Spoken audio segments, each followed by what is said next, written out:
Selamat pagi rekan-rekan semua. Assalamualaikum warahmatullahi wabarakatuh. Om Swastiastu, Waalaikumsalam. Nama Budaya, dan Salam Kebajikan. Selamat datang di webinar ISN bertajuk Masa Depan Digital Indonesia, Peran Data Center, dan Peluang Besarnya.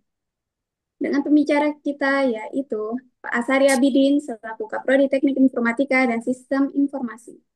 Dan narasumber hebat kita yaitu Hendra Suryakusuma, Pak Hendra Suryakusuma selaku Chairman of ID Pro CEO Grenex DC. Langsung saja kepada Pak Asari dipersilahkan. Baik, Assalamualaikum warahmatullahi wabarakatuh. Waalaikumsalam warahmatullahi wabarakatuh. Terima kasih Mbak Nabila, terima kasih teman-teman yang telah menyiapkan. Terima kasih yang sudah hadir, rekan-rekan sekalian. Ada Pak Hendra di sini. Sebelum kita mulai dengan nanti Mas Hendra menyampaikan materinya, mungkin saya ucapkan dulu untuk teman-teman yang sudah hadir ya. Terima kasih ini. Kita ada waktu 1 jam untuk diskusi terkait data center.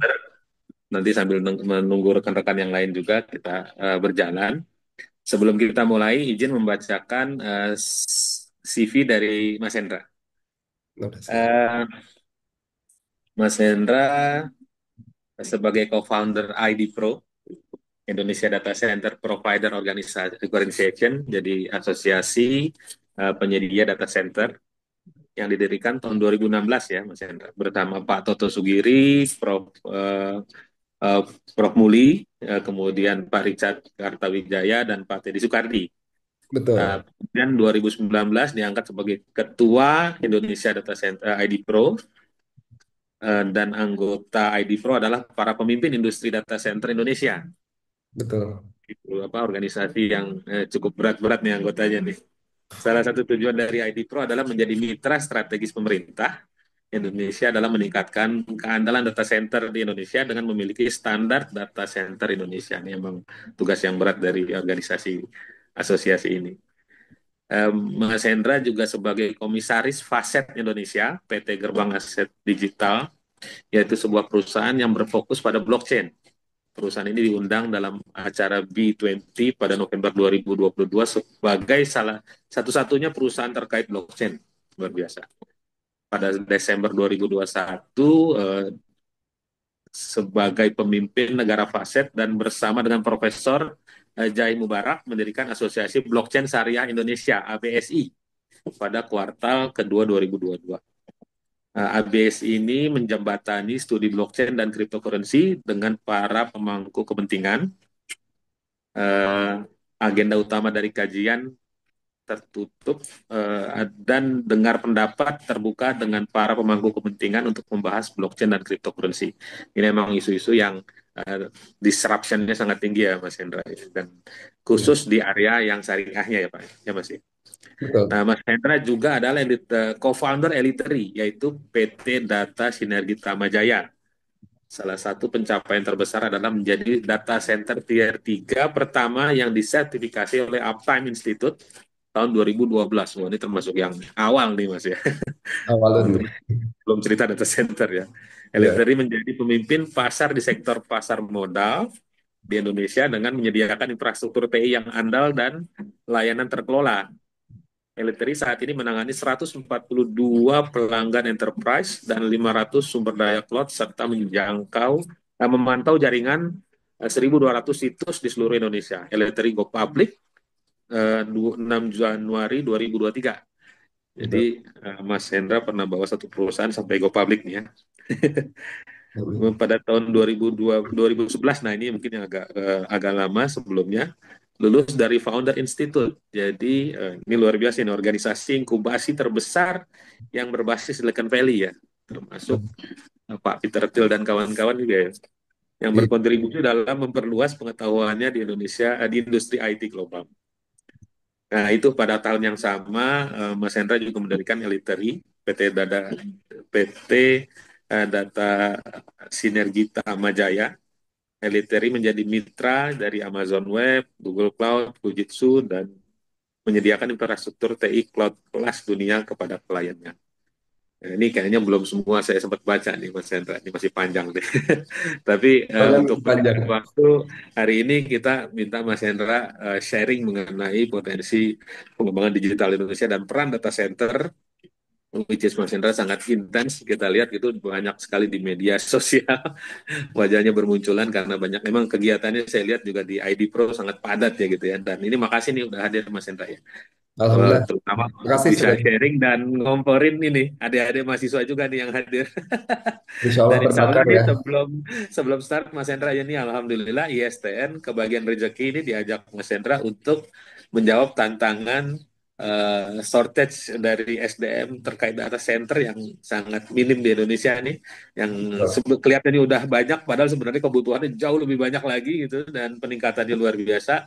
Saya sempat dengar di salah satu sosial medianya Mas Hendra ada dibilang 500.000 shortage per tahun gitu nih. Apa nih angka benar nih atau gimana nanti Matu dijelasin karena biar teman-teman nanti bisa menyiapkan dirinya gitu ya Mas Hendra ya terkait dengan Betul. kebutuhan ini. Untuk persingkat waktu saya persilakan Mas Hendra untuk sajikan materinya. Silakan Mas. Ya, Bismillahirrahmanirrahim. Assalamualaikum warahmatullahi wabarakatuh. Assalamualaikum. Selamat pagi, salam sejahtera untuk kita semua. Yang saya hormati, sahabat saya nih, Pak Ashari Abidin, Kaprodi Teknik Informatika dan juga Sistem Informasi, Pak Wayan, Warek Satu, para tamu undangan, rekan-rekan industri, akademisi dan seluruh sivitas akademika gitu ya. Dan kita lihat memang industri data center ini tumbuh dengan sangat cepat. Kecepatannya ini akhirnya membuat banyak sekali pembangunan terjadi tanpa adanya persiapan terhadap human resource-nya gitu. Nah, di sini saya mewakili ID Pro. Eh, saya merasa sangat terhormat sekali bisa berada di sini dan senang sekali bisa bertemu dengan calon-calon pemimpin industri nih di masa depan. Dan juga harapan kami di sini ingin bisa mengadvokasi dan mengedukasi kita semua di sini terkait dengan industri data center secara spesifik dan ekosistem digital secara lebih generalnya gitu ya. Jadi harapan saya semakin banyak teman-teman mahasiswa ini yang bisa melihat industri data center ini adalah industri data center ya industri yang akan menjadi rumah dari AI ataupun dari blockchain node validator ke depannya. Jadi transformasi digital ini akan di rumahnya tuh ya di data center gitu ya. Nah, ini hari ini kita akan bicara pertama adalah apa saja sih key driver dari yang menyebabkan tumbuh kembangnya industri data center gitu ya. Jadi ada tiga hal yang utama, mulai dari aspek makro digital transformation, regulation, kemudian juga kita lihat adanya eh, tren yang keempat ya sebagai key driver keempat itu adalah AI. Nah, kita masuk lagi ke slide berikutnya. Jadi memang banyak sekali transformasi digital yang masif terjadi baik itu di public ataupun private sector akhirnya membentuk industri data center secara komprehensif gitu ya. Jadi kalau kita lihat sebagai gambaran ya, sebagai gambaran waktu saya berusaha di bidang data center di tahun 2011 kita melihat bahwa data center itu antara 3 sampai 5 kilowatt saja gitu ya. Kebutuhan listriknya per rak. Tapi AI ini, apalagi dengan adanya Blackwell server, itu satu raknya bahkan bisa membutuhkan lebih dari 135 kilowatt. Dan kalau kita lihat, nah ini sebagai gambaran slide ini saya bikin hanya butuh waktu 4 menit pakai chat GPT ya. Ini untuk mengindikasikan sebenarnya ketika kita berinteraksi dengan apapun platform digitalnya, itu sebenarnya di belakangnya data center. Jadi akhirnya aspek kehidupan kita, mulai dari aspek keuangan, edukasi, kebudayaan, bahkan sampai ke kesehatan, itu banyak terjadi di data center sebenarnya. Nah, ke depan dengan adanya AI yang sangat masif, sorry, halaman sebelumnya lagi, boleh kembali dulu ke halaman sebelumnya. Oh, sorry. Ya, dengan adanya AI yang sangat masif terjadi di mana-mana, ya termasuk saya perhatikan ya anak-anak saya kalau saya nggak perhatikan tuh mereka mengerjakan PR-nya dibantu AI gitu ya. Jadi ini saya lihat driver keempat ini akan menjadi penentu terbesar untuk pertumbuhan industri data center ke depannya. Sorry, bisa ke halaman sebelumnya yang sebelum tier classification ini? Ya, ya sebagai gambaran ini high level dari sebuah data center basic element itu ada aspek data center infrastrukturnya diwakili oleh mechanical, electrical dan juga cooling biasanya. Jadi ada genset, ada UPS, ada computer room air conditioning. Kemudian ada IT infranya, jadi ada storage, ada server, ada perangkat network ya, ada firewall, router, switch gitu. Itu data center itu kurang lebih seperti itu. Sehingga kita lihat banyak sekali koordinasi yang harus kami lakukan di industri data center ini dengan para pelaku internet service provider yang di bawah naungan ABGI. Jadi bagaimana data yang ada di data center yang satu bisa saling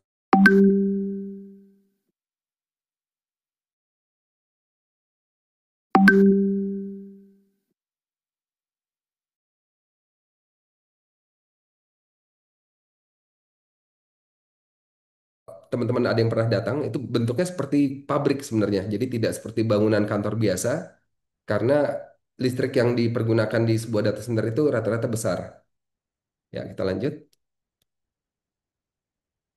Dan di data center itu kita punya prinsip untuk menggunakan tier classification. Ini yang mengeluarkan dari Uptime Institute.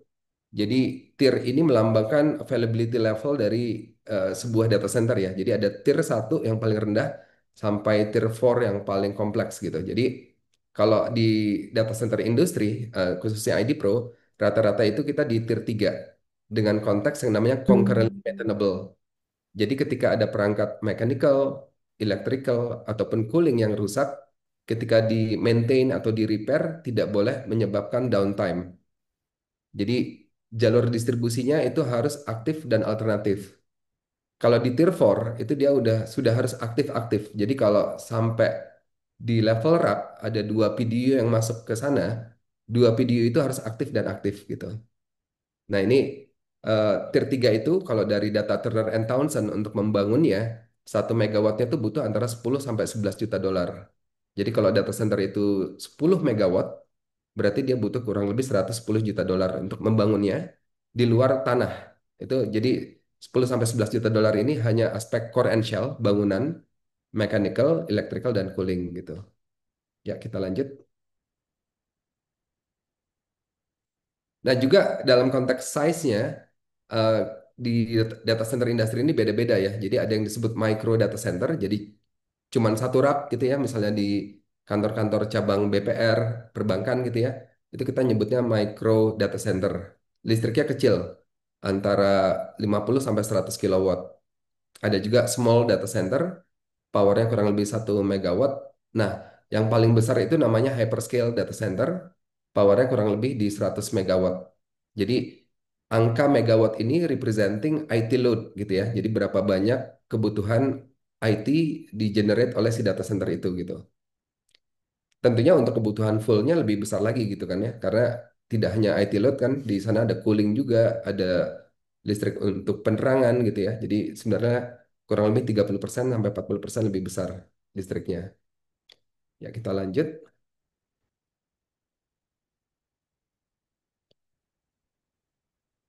Nah, inilah anggota ID Pro saat ini. Jadi eh, dari tahun 2016 kami berdiri, kami waktu itu hanya punya 6 member. Jadi 5 member pelaku data center, satu Universitas Indonesia dulu diwakili Profesor Kalamullah Ramli, Prof. Muli kami menyebutnya. Saat itu kami hanya menjalankan sekitar 32 megawatt. Nah, saat ini di tahun ini tumbuh industrinya menjadi lebih dari 19, total sekarang 20 member. dan running sekitar 340 megawatt ya. Jadi dengan 340 megawatt ini kurang lebih investmentnya 4 billion US dollar yang dilakukan di industri ini di bawah naungan ID Pro. Jadi ID Pro sendiri misi kami adalah melakukan advokasi, edukasi dan juga berkolaborasi dengan seluruh pemangku kepentingan untuk bisa membangun infrastruktur digital ini sehingga bisa lebih reliable dan bisa membantu menumbuh kembangkan ekosistem digital di Indonesia dan juga ekonomi digital gitu ya. Jadi semua semua grup besar itu memang sudah jadi bagian dari ID Pro saat ini. Ya, kita lanjut. Nah, ini masuk ke key driver pertama ya. Jadi kalau yang pertama itu kan makroekonomi Indonesia ya. Jadi dari aspek jumlah penduduk yang sudah memiliki akses ke internet. Saat ini sudah bahkan data ABJI yang terbaru ini sudah lebih dari 79% penduduk kita yang sudah memiliki akses ke internet. Artinya sudah lebih dari 200 juta orang menggunakan internet. Dan yang menariknya adalah lebih dari 70% penduduk kita tuh usianya di bawah 45 tahun ya. Jadi we are quite a young nation, artinya adopsi untuk menggunakan teknologi baru itu sangat cepat. Dan mungkin itu salah satu alasan kenapa Indonesia memiliki TikTok user terbesar ya, 120 juta user. Nah, jadi kalau kita lihat dari nextnya lagi, ini baru dari aspek yang berkaitan dengan internet penetration. Kita berikutnya. Ya, spesifik untuk gross merchandise value juga menarik ya. Jadi kalau kita lihat data dari ini 2017, internet ekonomi kita baru memiliki 8 billion dollar gross merchandise value dan angka ini akan tumbuh lebih dari 135 billion US dollar di tahun ini. Jadi ada growth yang sangat signifikan tumbuh ya untuk internet ekonomi di Indonesia dan ini semua mengindikasikan banyak sekali transaksi itu terjadi di atas platform digital. Jadi perusahaan-perusahaan seperti Shopee, TikTok, ya bahkan TikTok dengan Tokopedia sekarang sudah merge gitu ya. Banyak sekali transaksi terjadi gitu. Mungkin teman-teman di sini juga banyak yang belanjanya lewat platform itu gitu. Ya, kita lanjut. Dan akhirnya kita juga bisa lihat banyak sekali unicorn startup ini bertumbuhan ya di Indonesia. Karena itu tadi, secara makroekonomi kita punya banyak sekali bonus lah ya dari sisi demografi, dari sisi eh, internet activity-nya gitu ya. Sehingga perusahaan-perusahaan ini mendapatkan funding yang luar biasa besar. Bahkan mungkin sekarang Gojek sudah mencapai level dekakorn ya, di 10 billion US dollar valuasinya. Unicorn sebagai gambaran itu kurang lebih 1 billion US dollar valuasi. Nah, ini menunjukkan bahwa sebenarnya Indonesia adalah negara dengan potensi market yang sangat menarik. Nah, tapi di sisi lain juga ID Pro melihat jangan hanya kita dijadikan negara market atau pengguna ya, tapi juga harus menjadi negara pengembang. Dan jangan sampai kita melihat data yang kita generate ini malah dinikmati oleh pihak asing gitu. Nah, nanti kita ke belakang ada ininya lagi diskusinya lagi. Ya, lanjut. Nah, di sisi lain juga kita lihat dari aspek regulation ya, dari regulatory framework, eh, ini kita lihat pemerintah juga banyak melakukan inisiatif untuk mengembangkan digital infrastructure. Bahkan kalau kita lihat dari pemaparan dan antara yang terakhir, infrastruktur data center ini sudah masuk ke pilar strategis nasional gitu ya. Dan di Kementerian Perindustrian pun program Making Indonesia 4.0 ini sudah di-launch dari tahun 2019 dan masih berjalan sampai sekarang. Bahkan sistem pemerintahan berbasis elektronik juga sudah sangat terjadi dengan masif gitu ya di sektor pemerintahan. Jadi sebagai gambaran, salah satu proyek yang saya kerjakan dulu itu adalah menggantikan CCTV di beberapa dishub Prof ya, terutama ya pemerintah provinsi yang tadinya hanya bisa merekam itu dirubah menjadi memiliki kemampuan untuk algoritmik untuk bisa melakukan people counting, kemudian plate recognition gitu ya, untuk plate number recognition dan social unrest prediction gitu. Jadi ketika ada pengumpulan massa yang tidak normal gitu ya, ada anomali di sana, dia akan memberikan alert secara langsung ke aparat penegak hukum gitu ya. Nah, ini sudah masif terjadi dan kita lihat juga di pabrik-pabrik yang besar gitu ya, terutama di daerah kawasan industri di timur Jakarta juga penerapan IoT ini sudah sangat masif. Jadi untuk melakukan pengecekan quality inspection gitu ya, yang tadinya lewat pantauan mata dari pekerja sekarang udah berganti dengan kamera gitu ya. sehingga proses produksi mereka bisa berjalan 24 jam dengan lebih efisien gitu. Nah, IoT ini kedepannya akan dikombin lagi dengan machine learning dan artificial intelligence gitu. Jadi memang kita nyebutnya dark factory ini potensialnya akan datang dengan cepat ke Indonesia juga gitu. Ya, lanjut. Nah, ini juga faktor pendorong kedua ya. Ini yang kedua nih. Jadi yang kedua ini memang berkaitan dengan regulatory framework ya dari sisi yang menarik dari Indonesia ini kita dulu pernah punya PP 82 tahun 2012 yang pasal 17 ayat 2-nya itu spesifik menyampaikan bahwa seluruh perusahaan yang menyediakan layanan publik di Indonesia itu wajib memiliki data center dan disaster recovery center di Indonesia. Nah, tapi peraturan ini direlaksasi jadi PP 71 tahun 2019 ya, di mana data masyarakat kita nih yang sifatnya privat masih diperbolehkan disimpan di luar negeri. Jadi sebagai gambaran tadi saya sampaikan bahwa TikTok user Indonesia ini kan terbesar ya di dunia. Kita ada 120 juta user TikTok, tapi data center utamanya yang melakukan pengolahan AI-nya justru dibangunnya di Johor Bahru di Malaysia. Nah, ini yang ID Pro saat ini coba untuk menggedor pintu pemerintah untuk mengembalikan lagi hak kita ini ke Indonesia gitu dengan menerapkan Undang-Undang Perlindungan Data Pribadi dan juga mengenforce Permen 5 Komdigi ya 2025. Ini baru keluar sih. Jadi kami berharap perusahaan-perusahaan besar ini ya tidak hanya mengeruk data kita, tapi juga membangun infrastrukturnya dan berinvestasi di Indonesia gitu. Spesifik untuk Bank Indonesia dan OJK, mereka punya peraturan yang memang sudah baik, sudah sangat baik. Jadi seluruh institusi keuangan ini harus memiliki DC dan DRC di Indonesia. Ya, kita next.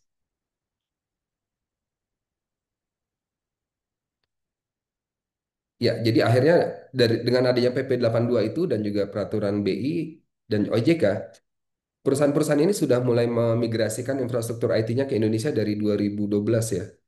Jadi ini sesuatu yang sangat menarik sebenarnya. Kemudian bahkan nextnya, bahkan perusahaan-perusahaan startup pun yang bergerak di bidang apa keuangan itu juga harus dipaksa untuk memiliki DC DRC di Indonesia. Bisa ke next slide.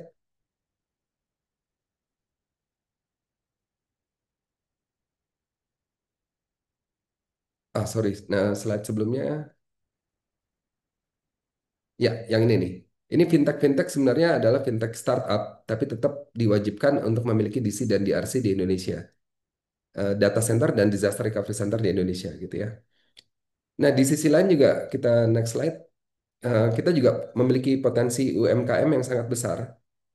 Jadi beberapa bulan lalu saya sempat ke Jeneponto ya di daerah Sulawesi bagian selatan di Kabupatennya Tolo namanya. Bahkan di sana beberapa UMKM pun sudah memiliki akses untuk ke POS system ya. Jadi untuk pembelian itu sudah menggunakan digital tools gitu, termasuk paymentnya.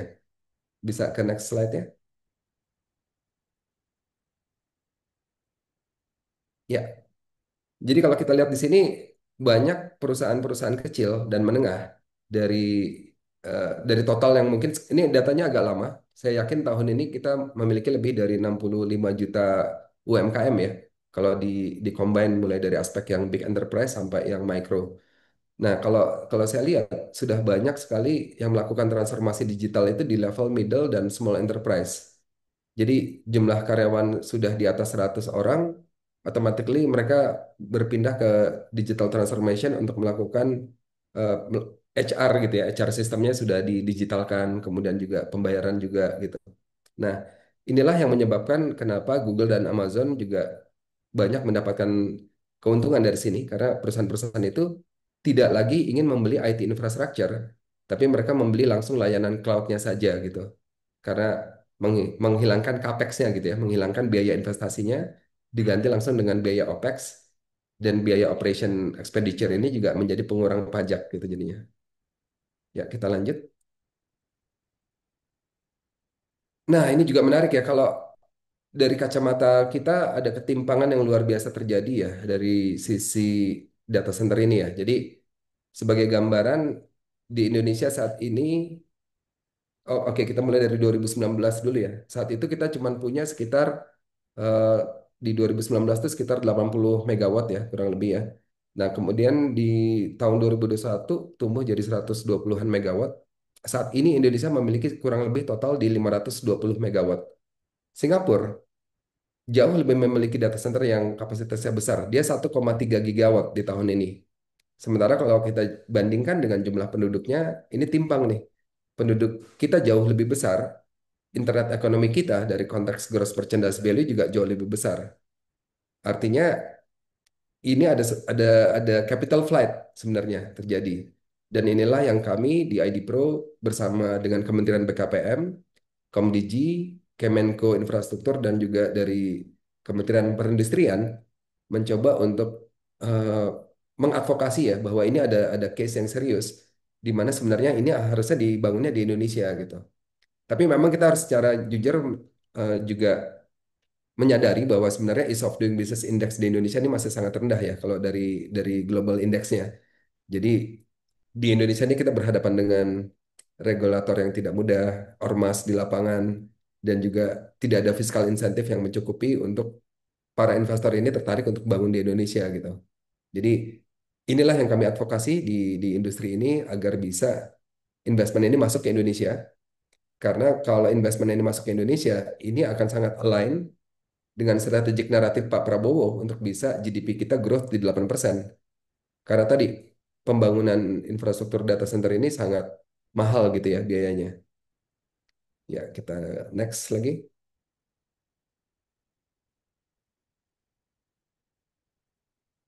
Ya, jadi kalau data dari Mastel, ini kebetulan saya sering ketemu Pak Ashari ini di acara-acara ID Pro dan biasanya ada Mastelnya juga karena ID Pro ini berada di bawah naungan Mastel.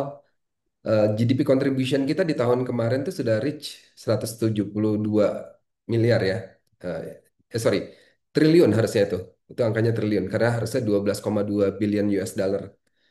Dengan compounded annual growth rate pertumbuhan industri ini masih double digit ya, masih di atas 20%.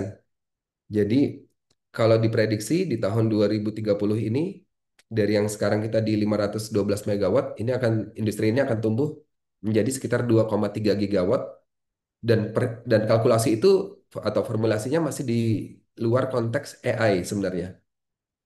Jadi AI ini akan sangat menumbuh kembangkan industri ini dengan sangat ini ya signifikan ke depannya. Ya, kita lanjut. Nah, ini masuk ke key driver yang keempat ya. Jadi AI ya. Jadi sebagai gambaran, kalau kita lihat yang di kiri bawah, ini adalah berbagai macam chipset type dari NVIDIA, dari mulai V100 dengan kemampuan cuman compute powernya ya, cuman di 250 teraflops, sampai Blackwell server yang B200 itu di 4500 teraflop ya. Jadi kalau kita lihat ya, ini Moore's Law udah lewat ya. Artinya kalau Moore's Law kan manusia ini memiliki kemampuan untuk bisa menginstal dua kali jumlah transistor di chipset size yang sama gitu ya. Jadi artinya setiap 2 tahun kemampuan computing power itu bisa 2 kali lipat lebih besar gitu. Tapi kalau kita lihat di sini di speed up prosesnya ini, kita lihat ini kemungkinan akan jadi lebih cepat gitu pertumbuhannya. Nah, jadi yang tadinya data center itu hanya membutuhkan 5 sampai 8 kilowatt per rak. Sekarang ini kita bahkan bisa generate power ya untuk yang B200 ini lebih dari 125 kilowatt. Jadi kalau kita lihat analoginya ya mungkin kita lihat dari ini ya dari live concert gitu ya. Jadi Bruno Mars itu kemarin manggung di JIS Stadium, sound systemnya itu cuma 100.000 watt gitu. Sementara ini satu rak itu tidak lebih dari 2,5 meter, itu generating lebih dari 120.000 watt. Kenapa besar? Ya karena isinya GPU server yang computing powernya juga luar biasa besar gitu. Nah ini sebenarnya concern kami yang terbesar di industri adalah 61% dari energi mix yang masuk ke industri data center itu masih dari PLN dan itu dari coal power plant, dari batu bara atau dari fossil fuel. Dan kami belum lihat energy transition strategy yang clear untuk menuju greennya gitu ya saat ini ya. Oleh karena itu memang ID Pro sering juga melakukan diskusi dengan PLN untuk menunjukkan keprihatinan kami terhadap pertumbuhan industri ini gitu ya, yang sangat cepat gitu. Nah, jadi kalau kalau kita tidak hati-hati 2-3 tahun ke depan, satu rak itu bisa sampai 360 kilowatt nantinya. Dengan pertumbuhan GPU chipset yang juga makin besar ya. B300 bahkan sudah di launch di Amerika. Ya, kita lanjut. Nah, ini oh sorry agak-agak jambak nih yang di atas ya. Jadi sebagai gambaran, high density power supply ini eh, tadinya kalau kita lihat proporsi antara jumlah power room dengan IT hall, power room itu jumlahnya kecil, IT hall-nya besar gitu ya. Jadi 4:2 nih yang paling sebelah kiri gitu. Nah, ketika sudah masuk 16 kilowatt per IT rack, ini jadinya sudah separuh-separuh nih, 1:1 antara power room sama IT hall. Nah, ketika dia sudah 32 kilowatt, maka power room-nya jauh lebih besar dibandingkan IT hall-nya. Nah, ini yang terjadi di data center industri saat ini. Jadi yang tadinya kita bangun IT hall itu kecil-kecil gitu ya, sorry besar-besar. Sekarang IT hall-nya itu kecil-kecil, justru gensetnya, LVMDB-nya, UPS-nya itu yang besar-besar gitu. Dan ini yang kita lihat tren ke depannya akan terus bertumbuh dengan sangat cepat gitu. Karena tadinya juga kita nggak menyangka bahwa B200 ini di launching mungkin di tahun ini, ternyata sudah di tahun kemarin launchingnya. Nah, ini menimbulkan banyak concern sebenarnya di industri karena tadi ya eh, power density per rack ini semakin tinggi sehingga dibutuhkan teknologi cooling dan juga teknologi power distribution yang sangat berbeda. Apa yang terjadi dengan data center yang lama yang sudah dibangun? Itu harus diretrofit dan itu biayanya sangat mahal sekali gitu ya. Jadi ini yang di industri lagi boleh dibilang lagi hangat-hangatnya kita bahas gitu. Bagaimana kita mengantisipasi teknologi AI yang masuk dengan sangat cepat dan request proposal untuk industri AI ini juga sangat banyak gitu masuk. Ya, kita lanjut lagi. Nah, melihat perkembangan AI yang sangat memprihatinkan ini memang akhirnya ID Pro juga melakukan banyak kolaborasi dengan Korika ya, dengan Profesor Hamam Riza. Jadi kalau kita tidak hati-hati, pertumbuhan industri AI ini akan banyak sekali berdampak terhadap kebutuhan energi dan dampaknya akan ke lingkungan ya, karena tadi 61% lebih dari energi yang masuk ke industri kami ini ya dari batu bara gitu ya. Jadi dan boleh dibilang 100% itu masih dari industri data center masih mengkonsumsi yang batu baranya. Jadi yang 40% itu memang belum belum masuk ke industri kami.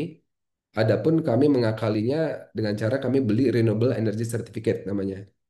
Belum lagi dampak insiden hukumnya ya. Kalau kita lihat AI ini ya termasuk eh, teman mahasiswi kita di ITB kemarin menyalahgunakan Google View 3 bikin video yang tidak sepatutnya gitu ya. Itu memang sudah berdampak banyak gitu sekarang. Jadi ada dampak insiden hukum, ada dampak energi, ada dampak lain-lainnya yang memang harus kita antisipasi dengan adanya AI ini. Ya ini sesuatu yang kalau menurut kami kalau kita tidak jaga dari sekarang, ini memang akan sangat sulit ke depannya untuk kita antisipasi. Nah, oleh karena itulah secara energi dari ID Pro sudah melakukan kolaborasi dengan Kementerian ISDM dan Masyarakat Konservasi Energi dan Efisiensi. Kami membuat Green Data Center White Paper di tahun 2022. Harapan kami memang white paper ini berubah menjadi standar ya, tapi saat ini masih banyak rejectionnya karena memang industri energi ini boleh dibilang industri yang sangat high touch, yang sangat banyak kepentingan, jadi tidak mudah jalannya yang untuk menjadikan itu sebagai standar gitu ya. Nah, kalau kita lihat juga sekarang dengan adanya banyak aturan dari Trump administration juga terjadi perang geopolitik yang kuat antara China dan Amerika, sehingga perusahaan-perusahaan AI di China itu tidak diperbolehkan membeli chipset dari Amerika, dari perusahaan-perusahaan Amerika. Nah, ini dampaknya terhadap investment AI di negara-negara di luar Amerika itu akan berat ya. Jadi sebagai contoh, Microsoft pernah akan melakukan investment untuk di Indonesia sebesar 1,7 billion US dollar untuk cloud dan AI. Yang AI partnya potensinya itu di stop, itu dikembalikan lagi ke American soil. Sama seperti halnya beberapa inisiatif dari Google dan Amazon gitu. Jadi Amerika sekarang sudah lihat bahwa AI ini akan menjadi arm race gitu ya, arm race, perang yang sangat ketat dan mereka harus balikin lagi ke Amerika gitu. Seru sih perkembangan di AI ini ya kalau kita perhatikan. Ya kita lanjut lagi. Nah, ke depan juga AI ini akan banyak sekali dipergunakan di edge computing disebutnya ya. Jadi edge computing ini adalah data center yang mendekatkan data ke penggunanya. Jadi sebagai gambaran, sebuah data center company yang besar itu biasanya bikin regional data center, itu besar-besar, bahkan bisa sampai 100 megawatt per site. Kemudian dia punya availability zone sebagai backup dari si regional data center. Dan untuk mendekatkan kontennya itu mereka punya edge data center. Nah, edge data center ini nantinya akan menjalankan public cloud, hybrid cloud, dan juga mungkin layanan-layanan AI as a service ke depannya. Sebagai contoh misalnya ada kayak semacam keinginan untuk ISN melakukan research terhadap DNA sequencing atau genomic research gitu ya. Bisa jadi nanti ada data center yang dibangun langsung di kampus ISTN untuk bisa mahasiswa ataupun para akademisi melakukan research langsung di komputer yang ada di sana dan Amin. dijual sebagai GPU as a service model gitu. Ini sudah banyak sekali ini ya, sudah banyak sekali diskusi yang terjadi dan itu model itu sudah terjadi di Amerika. Jadi beberapa kampus seperti Berkeley, Stanford itu servernya tuh tidak dibeli oleh institusi pendidikannya tapi dibelanjakan capex-nya oleh perusahaan-perusahaan besar, IBM, HP gitu. Nah, dia jualan GPU as a service modelnya ke kampusnya gitu. Nah, bahkan kalau yang di British Medical Journal lucu ya, ChatGPT-nya sudah lolos uji doktoral untuk dokter spesialis bedah jantung di sana. Waduh. Jadi memang AI ini benar-benar luar biasa berdampak terhadap kehidupan kita gitu ya. Ya, kita lanjut. Nah, jadi to conclude ya, jadi data center market ini kenapa sih akan selalu growing? Karena tadi evolusi digital kita ini masih di tahap awal untuk artificial intelligence ya. Kemudian kita lihat semakin banyak Internet of Things terjadi, blockchain validator juga semakin besar, semakin banyak yang tidak percaya lagi ke bank sentral gitu ya. Ini tentunya untuk menjalankan network protokol mereka, mereka butuh data center ke depannya karena harus semakin stabil gitu ya. Nah, itu semua membutuhkan data volume, IP traffic, storage, processing power gitu ya. Dengan adanya jumlah internet user yang semakin besar juga kita lihat jumlah data yang di-generate, diproses, ditransfer, disimpan itu semakin besar dan semuanya itu hulunya itu sebenarnya di data center. Jadi data center ini kayak kayak hulu dari ekosistem digital gitu. Jadi backbone of digital economy juga bahkan gitu kan. Ya kita lanjut. Nah, ini eh, sebagai gambaran ya, kita lihat betapa besarnya industri data center ini berkembang ya. Kalau dari aspek tanah yang dibeli di industrial estate ya, di kawasan industri di Indonesia. Jadi di tahun 2020 itu baru 11%. Ini data dari Colliers. Kemudian di 2021 naik jadi 19%. Kita lanjut lagi. Bisa ke next slide.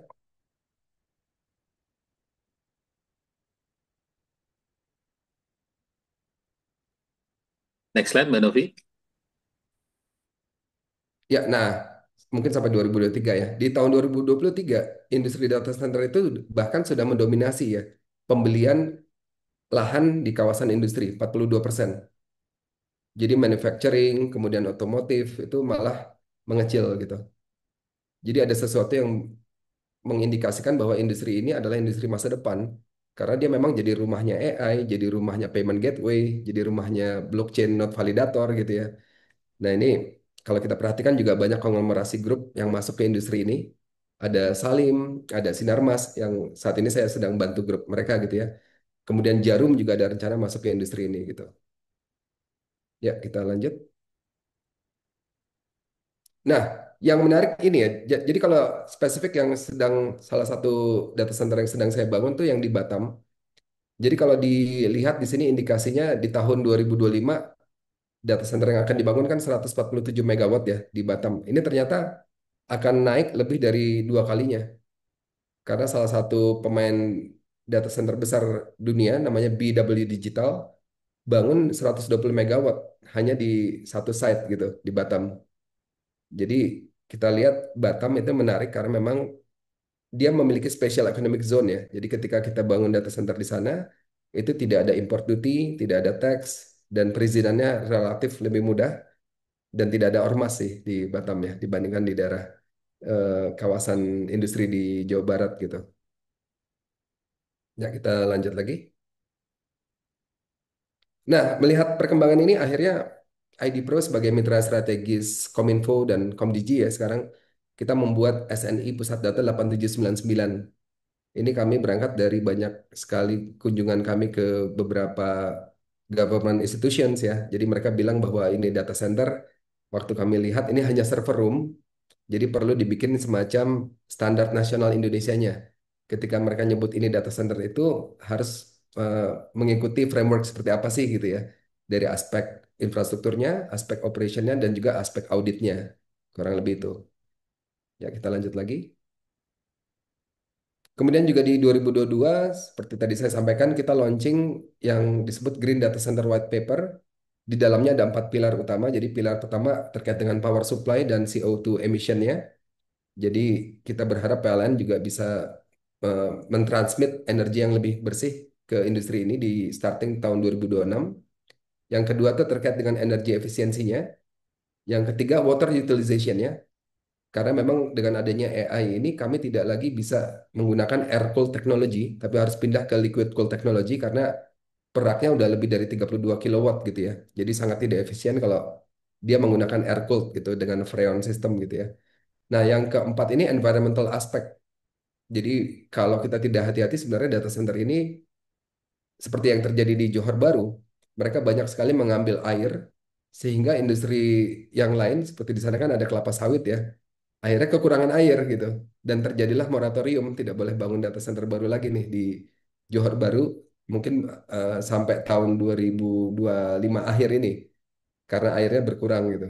Nah, ini semua harus kita jadikan ini ya keprihatinan juga di Indonesia. Jangan sampai kita membangun asal-asalan, akhirnya berdampak terhadap lingkungan hidup, berdampak terhadap sosial cultural kita gitu di sini.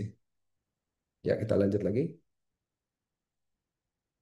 Nah, ini beberapa ide untuk kita bisa lakukan energy management yang lebih green ya. Salah satunya dengan on-site generation. Jadi on-site generation ini harapan kami walaupun di RUU energi baru dan terbarukannya masih belum diperbolehkan ya, itu belum disahkan. Ada klausul yang namanya power wheeling, di mana kita ketika membangun si power plant ini di site kita, kita bisa mengenerate listriknya itu untuk keperluan data center kita. Tapi itu tidak diperbolehkan. Jadi memang by regulation PLN lah yang melakukan generation dan juga transmissionnya. Nah, tapi kalau di Amerika sudah ada beberapa perusahaan yang membangun sendiri power plant-nya. Sebagai contoh, gas engine ini menarik ya, karena panas yang dihasilkan dari gas engine-nya itu bisa dipakai lagi oleh direct absorption chiller engine untuk pendinginan. Jadi akhirnya energi yang di generate jadi lebih efisien gitu. Nah, kita bisa go to the next slide. Nah, ini contohnya. Jadi gas turbine-nya dia eh, membakar si gas gitu ya. Gas yang sudah terbakar itu juga akhirnya bisa ada kompresornya gitu ya. Terus panas dari gas itu diambil oleh heat recovery chiller, jadi pendinginan.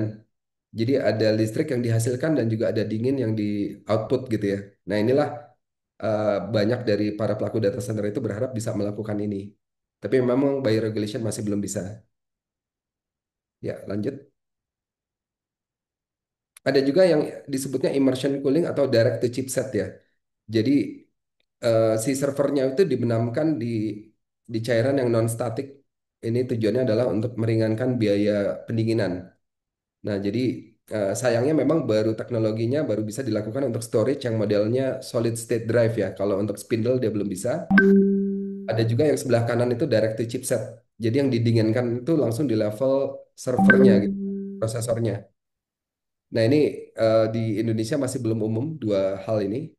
Tapi memang kalau kita lihat di beberapa infrastruktur AI yang dibangun oleh Grok ya, oleh Elon Musk atau oleh grupnya DeepSeek, mereka melakukan ini dengan tujuan untuk mengurangi biaya cooling. Jadi sebagai gambaran membutuhkan power unit yang sama untuk mendinginkan satu prosesor dengan kapasitas 1 kilowatt gitu ya maksudnya ya. IT load itu dibutuhkan 1 kilowatt pendinginan.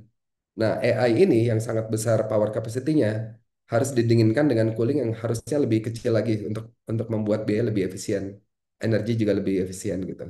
Nah, akhirnya memang keluarlah teknologi-teknologi ini. Ya, lanjut. Dan juga banyak dari pelaku industri data center di ID Pro ini juga menerapkan AI untuk DC operationnya. Jadi untuk mengotomasi ketika ada ruangan yang ternyata memang dia tidak perlu terlalu dingin gitu ya. Jadi dia mematikan secara otomatis AC-AC-nya. Nah, ini sensor-sensor IoT ini dikombin dengan cloud computing dan juga cognitive computing memberikan proses yang lebih terotomasi lah di lapangan untuk bisa lebih efisien. Ya, seperti tempatnya Pak Toto ya di DCI, di Edge Connex, di data center kami juga kami sudah terapkan ini tujuannya untuk lebih eh, membuat ini lebih lebih sederhana lah prosesnya. Ya, lanjut. Nah, ini terakhir. Jadi kalau kita lihat industri ini akan terus tumbuh.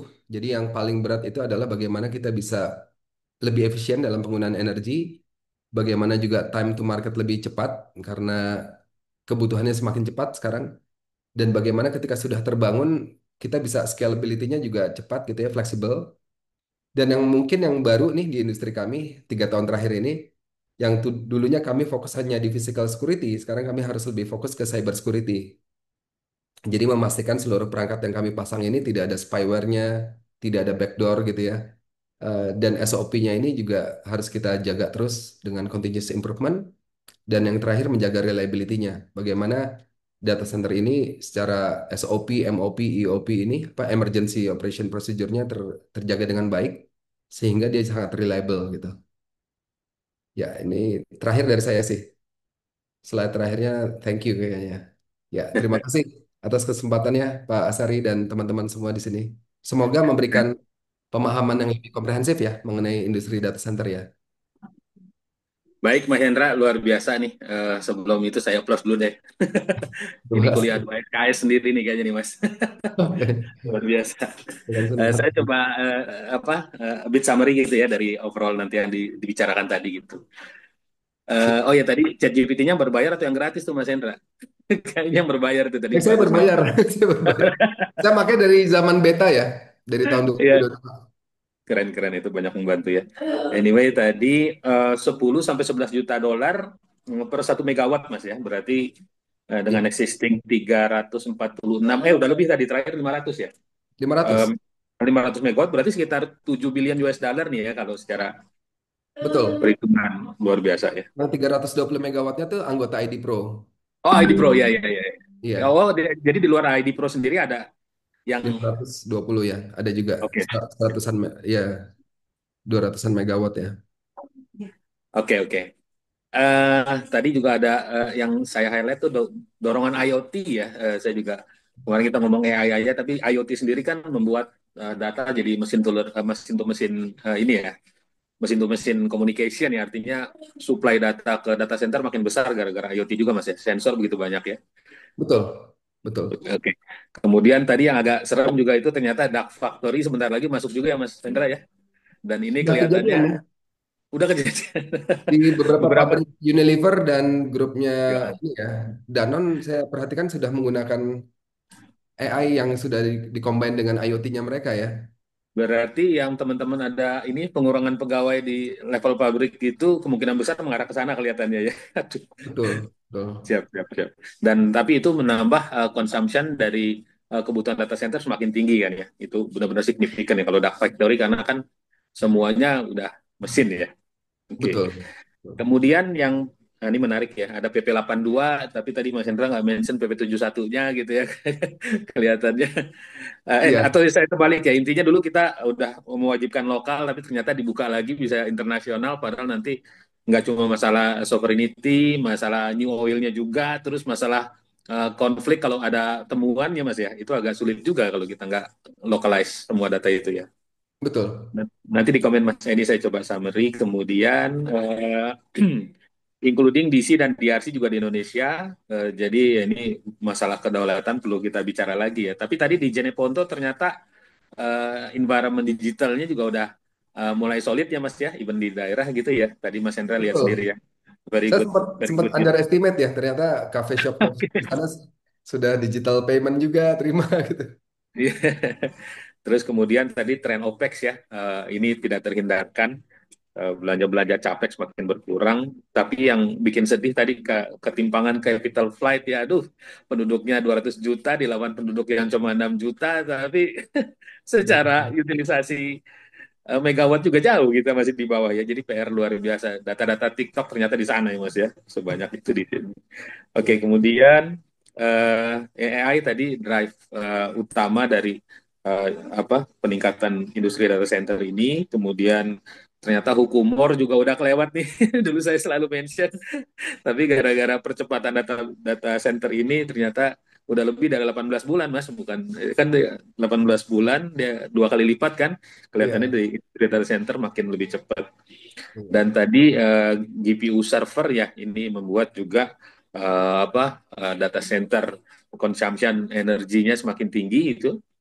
betul. Kemudian sayangnya kita masih batu bara, energi terbarukannya juga masih belum terlalu terlihat gitu. Dan tadi ada beberapa opsi ya, tapi kelihatannya secara regulasi juga masih dibutuhkan. Nah, Betul. tadi insya Allah Profesor Hamam juga in the next few weeks nanti kita akan diskusi juga tuh Mas. Jadi mungkin bisa Ah, inline di ISTN webinar juga. mantap. Kemudian ya by the way tuh jadi saya keinget ya Amerika sebenarnya udah komplain tuh penduduk sana ya bahwa lokasi kita dijadiin data center tuh mereka sampai ajukan lawsuit gitu ke pemerintah daerah mereka itu di sana di apa state-statenya ya udah sampai segitu Mas Ya. ya di Indonesia Terutama yang mungkin di belum. Virginia ya. Ya, ya, ya, itu saya lihat banyak di TikTok tuh begitu rame. Tadi Iya, VO3 juga ini luar biasa nih, saya pengen tahu juga nanti consumption-nya kayak apa itu bisa bisa bikin kayak gitu. Tapi anyway, appreciate banget untuk Green Data Center-nya Mas Hendra ya, atas ID Pro ini luar biasa ya. Sampai define white paper-nya Mas ya. Tadi sama betul. kemudian SNI juga tadi diurus sama ID Pro. Iya, Kemudian tadi menarik ya, edge computing karena nanti ada blockchain juga di sana yang distributed, meaning data center harus bisa mobile dan lebih banyak lagi bisa terdistribusi ya, nggak hanya di pusat. Tadi menarik ya untuk triple helix atau quadruple helix nih yang untuk yang Stanford ya, bahwa sebenarnya fasilitasi data center di-provide sama industri, tapi dicari bisnis model yang tepat gitu ya Mas Hendra ya. Ini very betul. good idea, which is kita di organisasi pendidikan nih dan kita sangat interest untuk duplikasi keberhasilan-keberhasilan yang udah berjalan seperti itu. Kemudian tadi menarik ya di Batam ternyata ormas kurang gitu ya. Jadi agak lebih menarik. Kemudian water utilization nih mungkin yang sering kelewat ya. Betul. Karena orang tadinya energi aja tapi di sisi water juga akhirnya menjadi perhatian, kemudian efisiensi, time to market, scale, security, dan reliability. Nah, ini security mungkin isu baru yang cukup melelahkan juga di sisi operationnya. Mas Hendra, thank you banget nih. Kita coba Sama-sama. uh, kita coba lihat teman-teman yang udah mulai nanya di ini di grup ya, Mas Hendra ya. Saya coba bacakannya. Oh, Nah oke. ini menarik nih. Di sini ada Pak Majo Ujang Alkaf nih. Bila industri bisa berkolaborasi dengan kampus, mahasiswa menjadi satu agenda kegiatan kontinu berkelanjutan, sehingga sisi praktis learning by doing menjadi SKS seperti peran data center dapat menjadi gambaran dan membentuk skill bagi mahasiswa. Ini pertanyaan Pak Majo cocok banget sama yang kita lagi inisiasi. Ini Mas Hendra boleh Insya Allah. dibantu cerita gitu Mas tadi yang apa shortage terhadap SDM data center dan lain-lain dan inisiatif kita bersama mudah-mudahan bisa silakan diceritain Mas gitu dan Ya. harapannya kayak apa. Jadi memang sudah ada beberapa penelitian ya terkait dengan kekurangan talenta digital. Jadi yang 500.000 per tahun kurangnya itu sebenarnya representing dari cloud engineer, front end, back end developer, managed service engineer gitu Pak, sampai data center engineer. Nah di data center sendiri sebagai gambaran ya, saya sebagai ketua umum ID Pro ini setiap bulan terima komplain dari anggota saya yang anggotanya tuh baru terbajak dipindahkan ke data center lain gitu. Jadi anggota saya ini saling bajak membajak nih saat ini. Dan ini sudah berjalan lebih dari 2 tahun ya, karena memang tadi industrinya tumbuh dengan sangat signifikan, tapi pool of talent development-nya tuh belum terjadi dengan baik gitu ya. Nah, untuk menutup gap ini memang salah satu agenda yang saat ini kita sedang kerjakan bersama Data Garda dan ISTN adalah membuat kurikulum khusus data center yang saat ini memang belum ada ya di perguruan tinggi di Indonesia. Kalau di Amerika sudah ada. Jadi nanti tujuannya adalah anak-anak ini sudah siap untuk bisa masuk ke industri data center dengan sangat cepat gitu.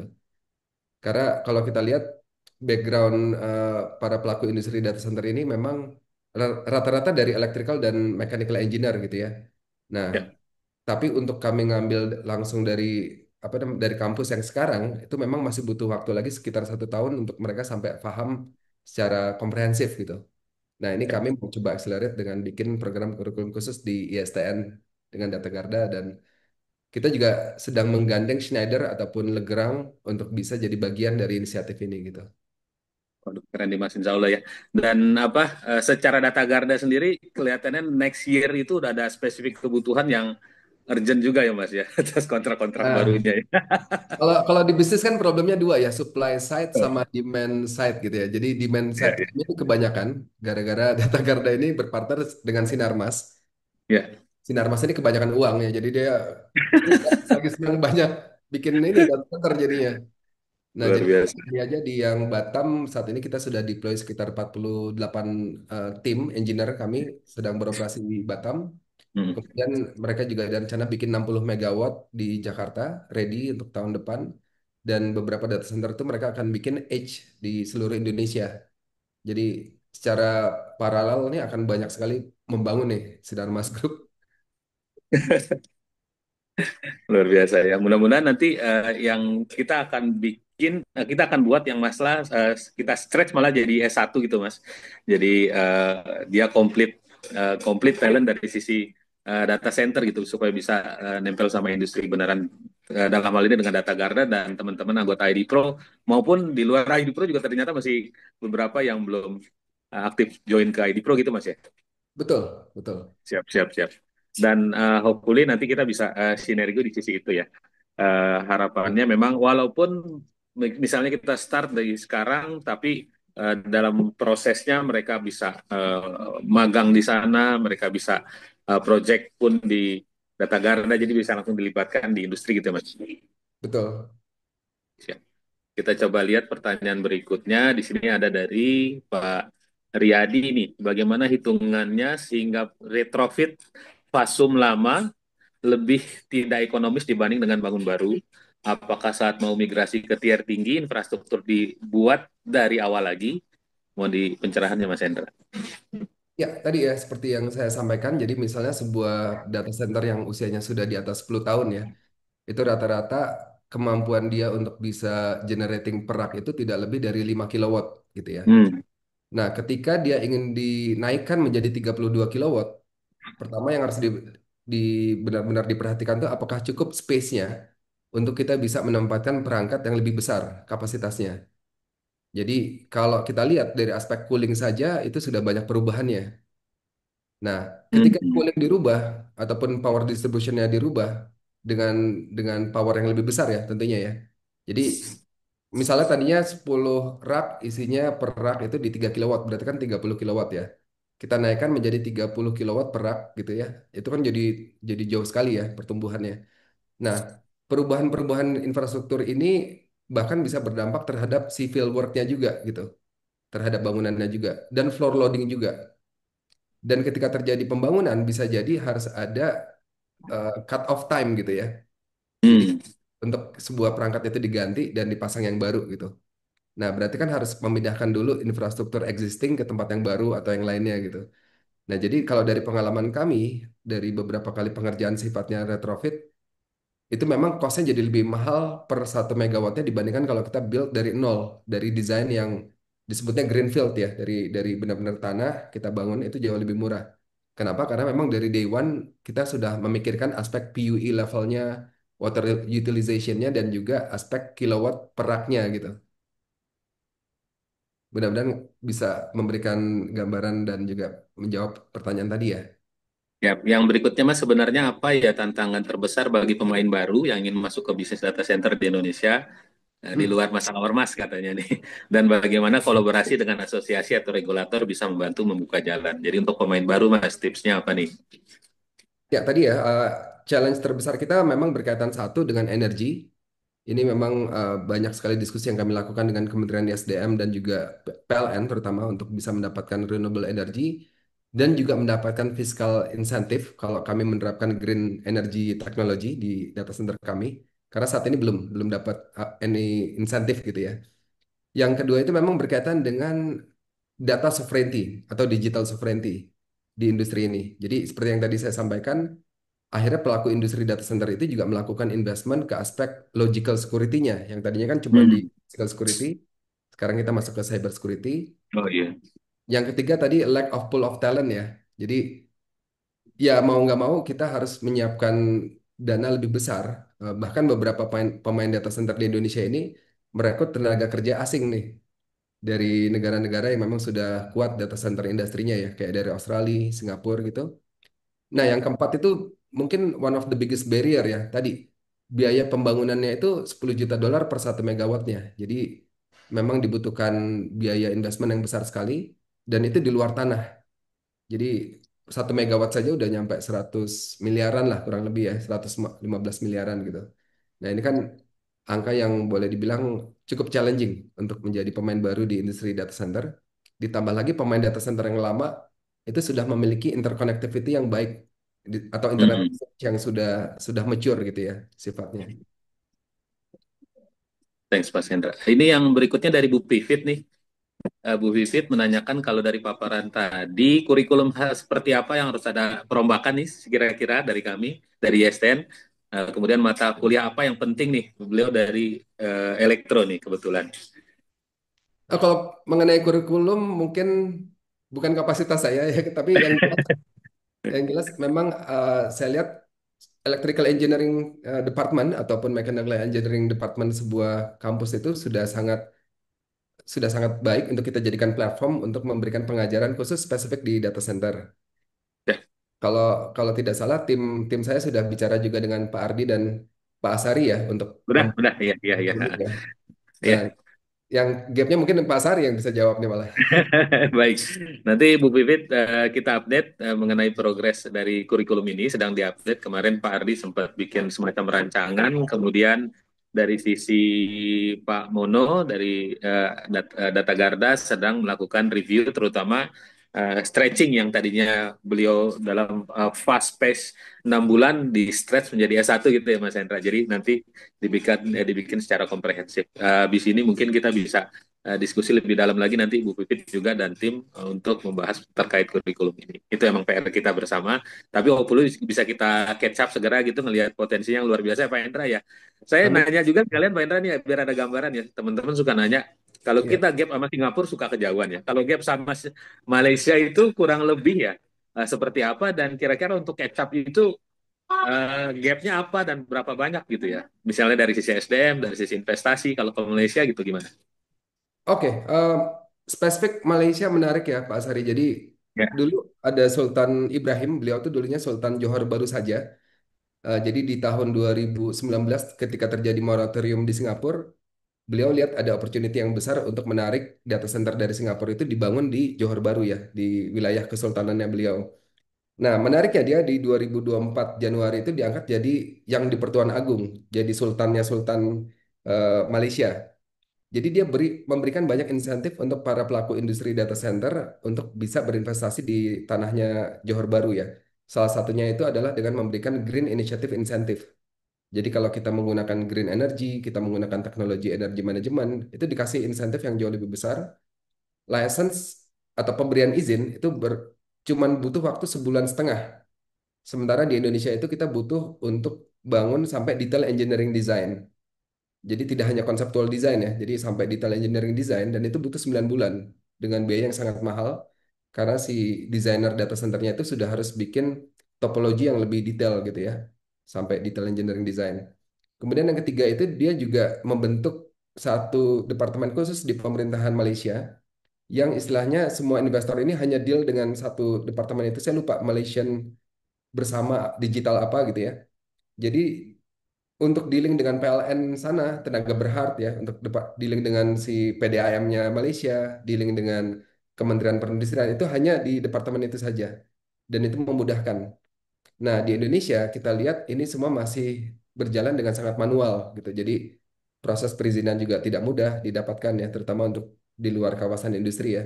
Kemudian juga kita harus masuk pintu satu-satu mulai dari PLN, PDAM, ya dan yang lainnya. Ini juga mungkin menjawab pertanyaan Pak Mojo tadi ya, bahwa ini juga biggest challenge sih di industri. Jadi oleh karena itu saya lihat dengan berpartner dengan grup sebesar Sinarmas, harapan saya faktor-faktor yang challenging ini bisa dibantu oleh mereka untuk bisa mengakselerasikan gitu ya, jadi lebih cepat. Dan memang terbukti bisa mereka lakukan. Ya. Mas Hendra, yang terkait dengan edge computing dan blockchain ya, ini kan keniscayaan kelihatannya distributed model nih akan menjadi pilihan yang shifting ke sana akan lebih banyak gitu ya. Tapi dari sisi data center sendiri antisipasinya kayak apa? Maksudnya kan tadi ada small, middle, kemudian sampai yang hyperscale. Sebenarnya nanti apakah edge computing ini dengan distributednya blockchain yang akan ditempatkan di versi smallnya atau gimana Mas model-modelnya secara fisik? Iya, kalau saya lihat memang dengan secara organik memang yang blockchain node validator untuk menjalankan protokol-protokol di platform blockchain ya, itu pasti banyaknya di edge data center, Mas. Pak Asari. Jadi kalau Ya. saya lihat saat ini dengan secara organik juga sudah terjadi untuk industri konten ya. Makanya ada yang disebut Hmm. CDN ya, Content Delivery Network Server lah. Hmm. Nah, itu juga penempatannya di edge data center. Jadi bahkan data centernya tuh ditaruh di gedung-gedung gitu yang sebenarnya bukan data center ya, masih server room, tapi itu tujuannya untuk mendekatkan konten sehingga latency bisa jauh lebih kecil dibandingkan kalau dia tidak membangun edge data centernya gitu. Nah, salah satu challenge terbesar di blockchain kan adalah transaction per second ya, karena Ya. setiap transaksi yang terjadi dia harus record ke seluruh ledgernya dia gitu. Iya. Itu memang obatnya cuma edge data center. Makanya di Amerika ini lagi banyak banget yang bangun blockchain infrastructure as a service modelnya. Jadi salah Ya satunya mungkin Block Diamond ya, salah satu perusahaannya. including secara bandwidth juga berarti ya komunikasi antar nodes itu ya. Betul, Infrastrukturnya gitu, fiber optik semua harus ditarik gitu ya. betul. Hmm. Artinya kalau kita lihat tren ke depan dan itu udah terasa sekarang gitu ya. Last time juga nih kayaknya beberapa hari ini apa kriptonya Bitcoin sama Ethereum naik sangat tinggi gara-gara kerusuhan di Amerika ya. Ini pergerakannya emang cepat sekali ya. Tapi maksudnya emang kita kelihatannya di dunia data center di Indonesia ini masih early stage gitu ya, Mas Hendra ya. Walaupun kelihatan udah mulai rame gitu. Kalau lihat dari keseluruhan cerita ini kayaknya early stage ya. Kalau lihat dari gap dengan Malaysia, apalagi dengan Singapura, apalagi dengan potensinya, ya Mas Betul. Hendra ya. Artinya nih PR yang kita lagi bangun fondasi nih kelihatannya sekarang ya. Masih fondasi. Betul, Pak Sari, kita masih Iya. fondasi. Tapi menariknya Pak, kalau kita lihat dari crypto investor yang ada di Indonesia, ini sudah ada 22 juta orang ya tahun 2024 Desember. Dan Oh, transaksi per tahun itu sudah mencapai 630 triliun. Angka yang jauh lebih besar dibandingkan Bursa Efek Indonesia ya, yang baru 312-an triliun per tahunnya. ya. Artinya anak muda ini nih, mungkin teman-teman kampus di sini juga sudah tidak ada lagi yang mau invest di saham yang konservatif. Walaupun bukan cadangan emas jadi rujukan Mas ya. Orang tetap lebih percaya kelihatannya lihat trennya ya atas Iya, kripto bahkan itu.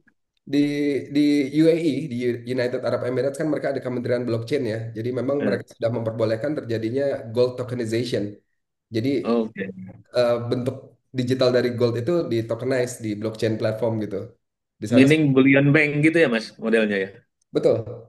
Oke Jadi oke kalau oke. kita ingin menjadikan digital gold itu ke bentuk fisiknya, mereka tinggal bawa ininya, handphonenya, terus liatin blockchain ininya, smart contractnya, ditukar sama emas fisik bisa.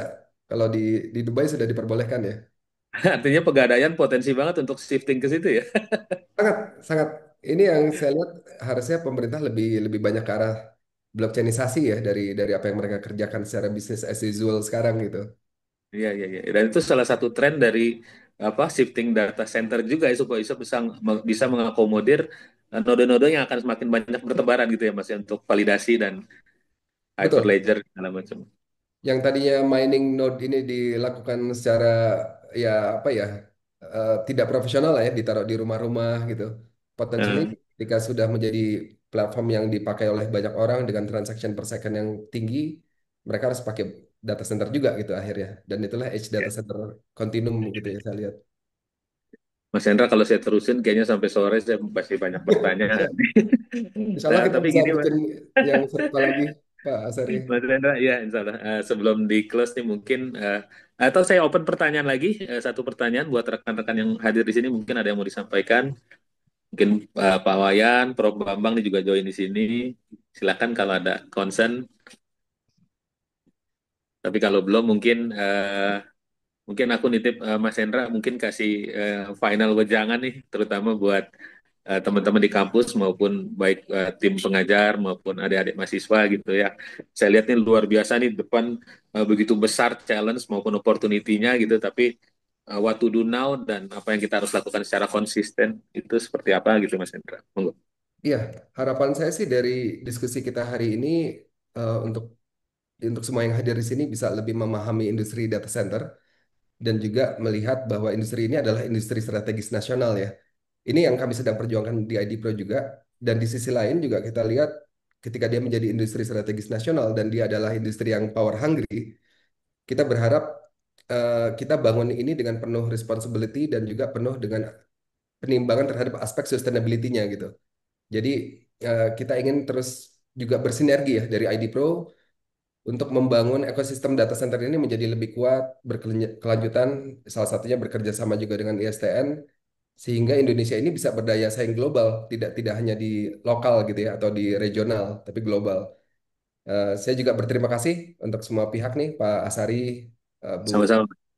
Bu Vivit, Pak Wayan yang sudah mengundang saya di acara ini dan juga semua yang berkontribusi.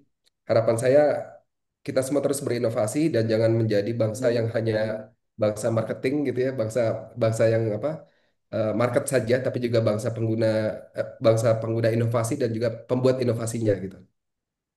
Ya sebelum saya tutup juga nih, saya perlu cerita juga nih, Mas Hendra sebenarnya udah selesai dengan bisnisnya pada saat Eletrinya ID Pro sebenarnya ya. Tahun berapa tuh Mas waktu itu?